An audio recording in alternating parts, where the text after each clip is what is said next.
With week 13 coming up, you've got to be thinking fantasy playoffs, how to get your team ready to win in the postseason. I know you think it won't happen, especially if you've been cruising in first place all year long, but injuries happen at the worst times. So here are some guys that you might want to stash ahead of time. First, a reminder that this is a great time to try Underdog Fantasy if you haven't yet. Use promo code ENDGAME. You get a 100% deposit match up to $100 and take advantage of the new customer special. Higher than 1 yard, it's Pat Mahomes this week.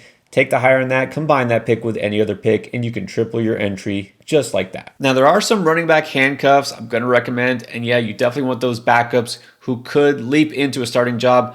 But believe it or not, there might be a guy who is the RB1 on his team heading into the following week. You know, week 13 is a heavy bye week. One of those teams that's off is the Chicago Bears. And one of those running backs that could be the starter coming into week 14 is Roschon Johnson. In fact, I don't even know if that's a hypothetical at this point because he's the guy who got by far the most run in their last game. Just when everyone was excited for Khalil Herbert to come back and supposedly be the guy, oh no, it was the rookie Roschon Johnson on the field for 74% of offensive snaps. Herbert was on the field 21% of the time. Johnson came away with 10 carries and 5 catches. Meanwhile, D'Onta Foreman, again, injured. Could be back after the bye with time to heal, but honestly, doesn't matter at this point because let's remember, he did come on, had himself a couple of nice games, helped fantasy owners if you streamed him. But let's remember that he was a healthy scratch for a lot of the early part of the season and only really came into any sort of work or relevance in fantasy because Herbert was on IR. Roschon Johnson was looking like he might take over, but then he got hurt. That's the only thing that was holding him back. He missed 3 weeks in the middle of the season, and they just kind of eased him back. Look, I know it's the Bears, and at this point, there's really not a lot to be confident in with this offense outside of DJ Moore and maybe sometimes Justin Fields. Some people aren't even sure about that. I'm pretty sure it's not the talent there. It's more so the coaching. But maybe this situation actually gets resolved. I mean, would we be surprised if Eberflus and Getsy and this coaching staff doesn't survive the week off? I mean, it just makes sense after the bye that they would take a look at Roschon Johnson rather than a veteran like D'Onta Foreman. And Herbert will still be in the mix. Again, I feel like Johnson's the guy who's going to get the most touches, has the most fantasy value, and Herbert has never been a pass catching back. Johnson, that's kind of one of his specialties. And you know what? If these coaches are still there, then we can expect a lot of screen passes headed Roschon's way. All right, now I'm going to talk about a running back that is truly just an insurance policy, handcuff, whatever you want to call it. I'm kind of kicking myself for not talking about him last week. I actually had him on my list and thought, nah, I don't want to take one game, to mean too much. But D'Ernest Johnson now is officially the RB2 in Jacksonville. What held me back was the fact that, last week he got 7 carries and a catch. Okay, big deal. But Tank Bigsby also had 9 carries. I really think it was just a matter of game script and, they're not really needing Etienne in the second half of that blowout win. But then what happened this last week?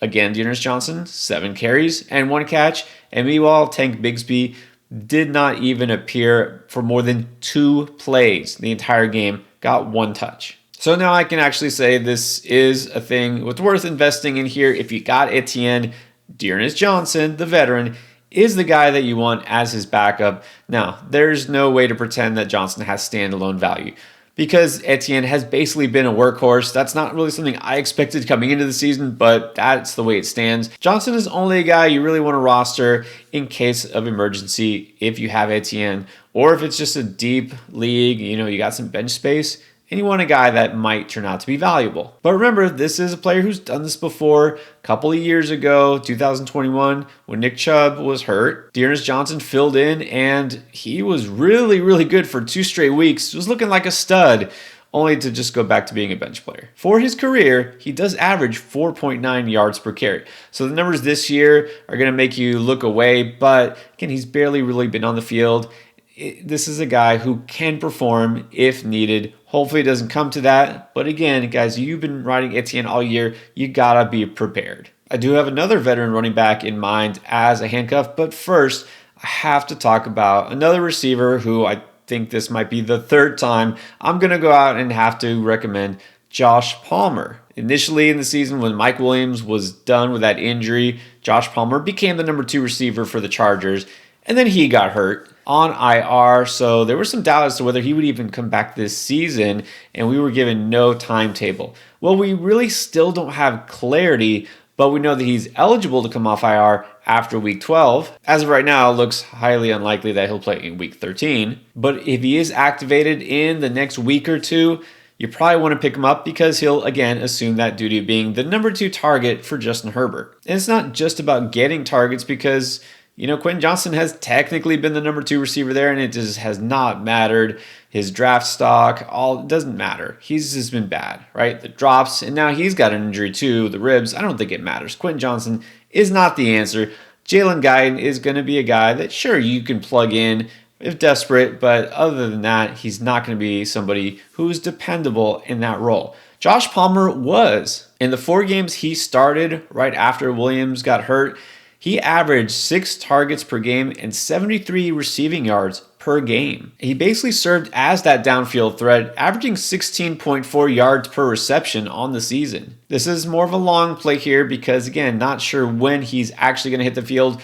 But look, if you can hold on and keep him stashed until maybe week 14, 15, even 16, you're still active, this guy could pay off. Here's a player who has gotten a second chance in the league and might get a second chance in fantasy leagues. Michael Carter is with the Arizona Cardinals now, backing up James Conner, and it's actually surprising how quickly he's kind of been involved here. In week 12, James Conner was on the field 42% of the time, Michael Carter 38% of the time. Mari DeMarcado, remember him, 20%. So in his Cardinals debut, Carter only 4 carries, 19 yards. I mean, it's to be expected. He's not going to get a lot of run because he's barely been with the team.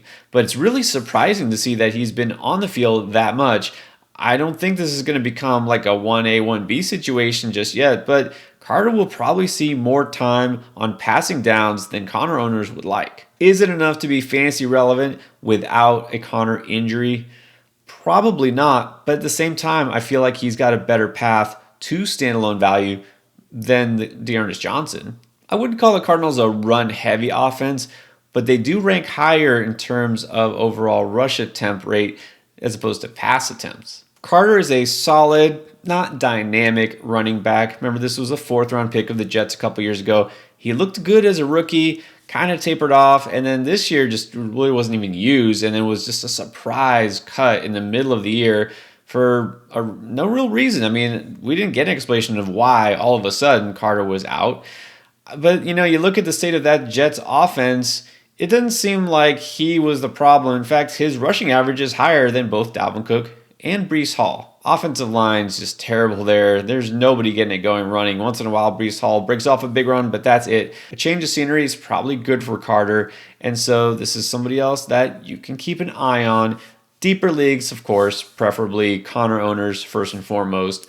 Don't be surprised if he does carve out a little role. And then finally, I just can't help myself. Maybe I'm just trying to will this to existence. Could the Patriots make an actual change at quarterback? That would make sense. Do we really need to see more of Bailey Zappi to see what he can do in the NFL? Does this team have anything to lose at this point but to try a rookie quarterback? You see where I'm going with this. Early this week, ahead of week 13, Mac Jones is sitting on the sideline watching as Zappi and Malik Cunningham were splitting reps. Now, Bill Belichick will probably do the thing again where he pretends to not know who the starter is and won't name anybody because somehow that's an advantage, as if that really helped him last week. Let's just hope at least we can see Cunningham get a full game, see what he can do. Why not? This Patriots offense is dead last in points scored this year, in large part because they've thrown the second most interceptions, 14. The advantage with Cunningham here is that he is the polar opposite of Mac Jones and Bailey Zappi. He is not a statuesque pocket passer who will try to force it in tight windows. I guess you could think of him, if you want to do a lazy comp, which I'm about to do, maybe a poor man's Lamar Jackson. I say that because he's a quarterback, he went to Louisville, and he's a runner. But he's a good runner. I tell you, 2021, he actually ran for over 1,000 yards in college. Got 4.5 speed, not 4.4 like Lamar. Not as big as Lamar, and not as good a passer, but at this point, we'll take whatever we can get for the Patriots. At the very least, they can do some RPOs, get him out in space, run him, do something to get this offense moving. In fantasy terms, if you're even considering stashing Cunningham, it's only in a super flex league or especially maybe in a dynasty league. And we're almost sure that the Patriots will draft a quarterback next year because they have to, don't they? But sometimes the guy gets a chance, he does something with it late in the season, earns the job. With the state of the quarterback position in the league right now, as ugly as it is, look, Cunningham actually has a little bit of intriguing upside at least. You always have to be active up until the season is over. Keep making those smart start-sit decisions. We got you covered there. Check out our playlist with everything you need to win in Week 13.